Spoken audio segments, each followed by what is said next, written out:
राजस्थान में विधानसभा चुनाव का घमासान देखने को मिल रहा है। दोनों ही पार्टियों ने जो अपने संकल्प पत्र है, गारंटी वह जारी कर दिए, घोषणा पत्र है वह जारी कर दिए। अब लोग क्या सोचते हैं, क्योंकि चुनाव में महज 8 दिन बाकी हैं और राजस्थान में बड़े नेताओं हैं के दौरे हैं वह लगातार शुरू हो चुके हैं। जिस तरह से कई सारी योजनाओं की बात होती है, धरातल पर क्या लागू होता है क्या नहीं होता है, उन पर हम लोगों से बात करेंगे। भाई साहब, सरकार ने लगातार वादे किए जा रहे हैं, चुनाव नज़दीक आ गए, अब दोनों ने ही, एक ने संकल्प पत्र जारी कर दिया तो एक ने गारंटी जारी कर दिया, तो आप क्या सोचते हैं इनको लेकर? ऐसा है ना सर, गारंटियाँ तो ये 7 गारंटियाँ अभी और नहीं जोड़ी है अशोक गहलोत जी राजस्थान सरकार की तरफ से।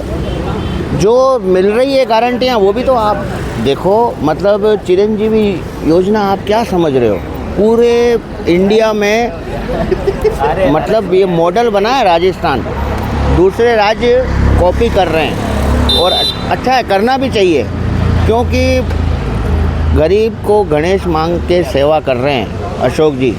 और जो ये 25 लाख का चिरंजीवी योजना है, एक्सीडेंटल वाला है, 10 लाख का एक्सीडेंटल का, तो पहले गरीब लोग इधर उधर दवाइयों के लिए पैसे मांगते थे, पता है आपको, मैं झूठ नहीं बोलूँगा, मैं सन 90 से रोड पर हूँ बिल्कुल, मतलब यानी वो समझो कि कांग्रेस पार्टी का एकदम स्ट्रॉन्ग हूँ मैं, लेकिन मैं अच्छी बात बोलूँगा, जनता के हित की बात, किसी की मैं कोई गलत करेगा तो उसको मैं गलत भी बोलूँगा। मैंने भी तो कई सारे वादे इसमें किए।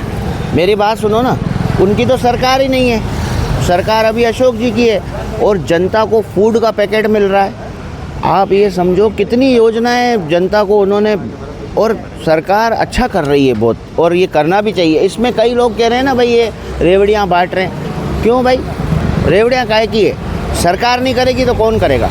आज भाई साहब लोग दवाइयों के लिए पैसे मांगते थे इधर उधर, मैं गलत नहीं बोलूँगा आपको, मतलब यानी सही रिपोर्ट दे रहा हूँ। रोड मैप की जो रिपोर्ट है ना, जांचों में लोगों बेचारे परेशान होते थे, 5,000 10,000 डायलिसिस ये वो सब फ्री कर दिया है, फर्स्ट क्लास। पर भाई साहब बीजेपी ने भी किए हैं तो इस तरह के वादे, तो आप कह रहे हैं गहलोत साहब ने तो ये कर दिया वो कर दिया, लेकिन अब बात कर रहे हैं, अब चुनाव की बात कर रहे हैं अपन, जो पहले हो गया जो हो गया, अब गारंटियाँ दी जा रही है। तो भाजपा ने भी अपने घोषणा पत्र में शिक्षा चिकित्सा की बात की है। देखो, वो तो कोई भी पॉलिटिकल पार्टी होगी वो अपना मैनिफेस्टो तैयार करेगी, ठीक है ना, लेकिन अब बात तो जनता माई बाप है, जनता जो है ना वो माई बाप है, वो जिसके ऊपर संतुष्ट होगी उसका बटन दबाएगी, ठीक है, ये बात तो तय ठीक है ना। चुनाव नज़दीक हैं, 8 दिन बाकी है, घोषणा पत्र जारी हो गए हैं, क्या सोचते हैं आप इनको लेकर?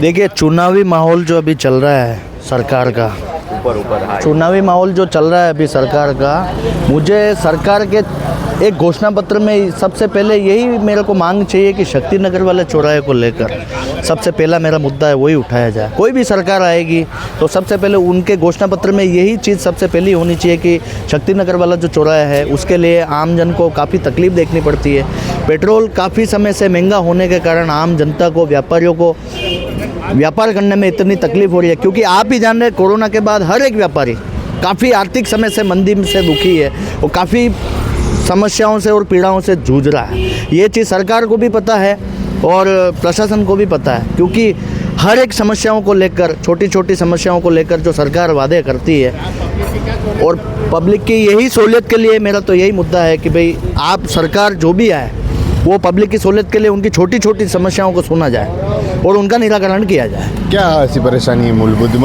व्यापारियों के लिए कट की परेशानी बता, लेकिन और क्या सोचते हैं, क्योंकि घोषणाओं में तो कई सारी घोषणाएं हो जाएगी, ये कर दिया जाएगा ये कर दिया जाएगा, लेकिन आप क्या सोचते हैं उनको लेकर? देखिए, कोरोना काल के बाद में जो अगर आर्थिक दृष्टि से देखा जाए तो काफ़ी कुछ दबाव पड़ा है, क्योंकि आर्थिक मंदी से बहुत से लोग जूझ रहे हैं। उसके बाद में व्यापारियों में कोई वृद्धि नहीं हुई, महंगाई का ज़माना आ गया, गैस सिलेंडर महंगा हो गया, आम आदमी की कमर टूटी, तो उससे सरकार पब्लिक के ऊपर ध्यान देवे, आम जनता के ऊपर ध्यान देवे, ताकि अभी के समय में घर चलाना भी काफ़ी मुश्किल हो रहा है व्यापारियों के लिए। ठीक, आगे चलेंगे। क्या सोचते हैं, गारंटियाँ दी जा रही है, संकल्प पत्र जारी कर दिया है, युवाओं को लेकर, छात्राओं को लेकर भी कई सारी घोषणाएं की, आप क्या सोचते हैं यूथ होने के में? जी, सबसे पहले सर्वप्रथम आप सबको नमस्कार। आपके न्यूज़ चैनल के द्वारा आप आए, हमसे मिले। सबसे पहले ये चीज़ कहना चाहता हूँ कि इन सबको सबसे पहले सही करना चाहिए सरकार को पेपर लीक वाला मुद्दा। सरकार जो छात्रों के हित में सब चीज़ें करनी चाहिए इनको, और छात्रों के सबसे पहले छात्रों को देखना चाहिए कि ये कैसे क्या करते हैं।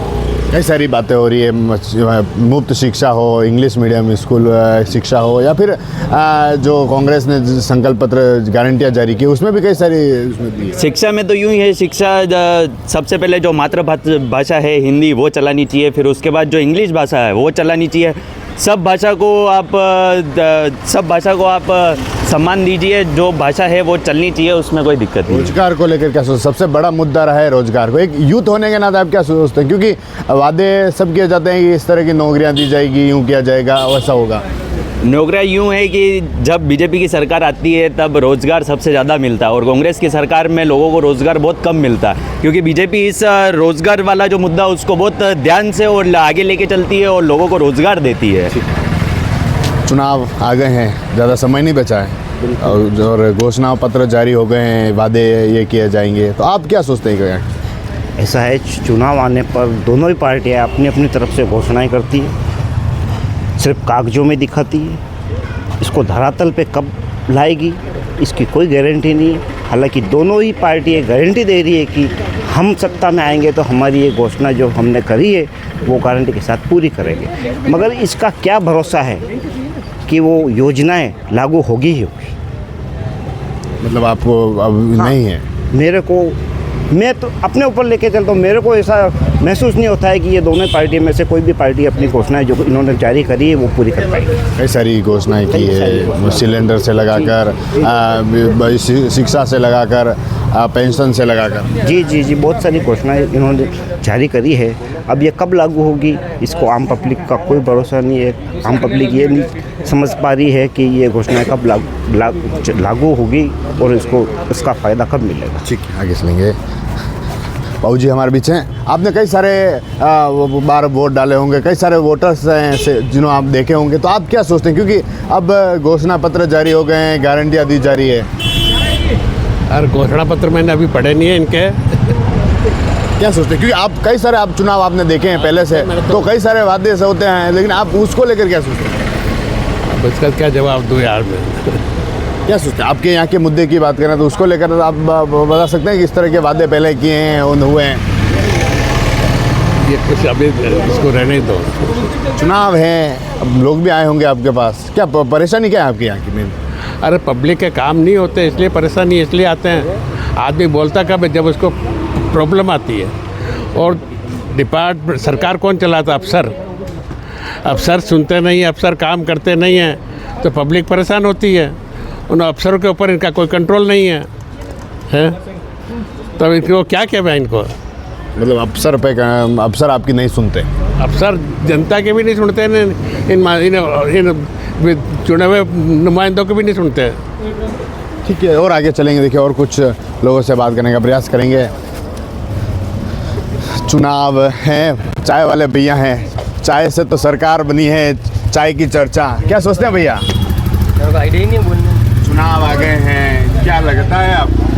चुनाव आ गए, चुनावी माहौल है। देखो क्या कह रहे हैं लोग? दोनों की टक्कर भारी है, कांटे की टक्कर है। आपके यहाँ लोग आते हैं, क्या कहते हैं? दोनों की तरफ बोल रहे हैं। ऐसे तो घोषणा पत्र जारी हो गया है, गारंटियाँ जारी हो गई है, क्या लगता है आपको? देखो अब आगे क्या होता है। अब आपके पास कोई गारंटियाँ पता है आपको? मेरे को तो ऐसा कोई आइडिया नहीं, मेरे को कोई आइडिया नहीं। कोई गारंटियाँ पहुँची आपके पास? और ऐसे कोई गारंटी नहीं पहुंची फिलहाल तो। गहलोत ने 10 गारंटियाँ दी है। मेरे पास ऐसा कोई गहलोत की तरफ से अभी तक तो कोई गारंटी नहीं आई। तो ये सुना आपने शक्तिनगर के व्यापारी आमजन जो कह रहे हैं कि सरकार जो चुनाव हैं, चुनाव में जो गारंटियां हैं, जो घोषणाएं हैं, उनको लेकर इन्होंने बात की है। कई सारे मुद्दे हैं जिन पर इन्होंने सवाल भी उठाए हैं। कह रहे हैं कि चुनाव में घोषणाएं होती है, वादे होते हैं, लेकिन धरातल पर लागू नहीं होता है।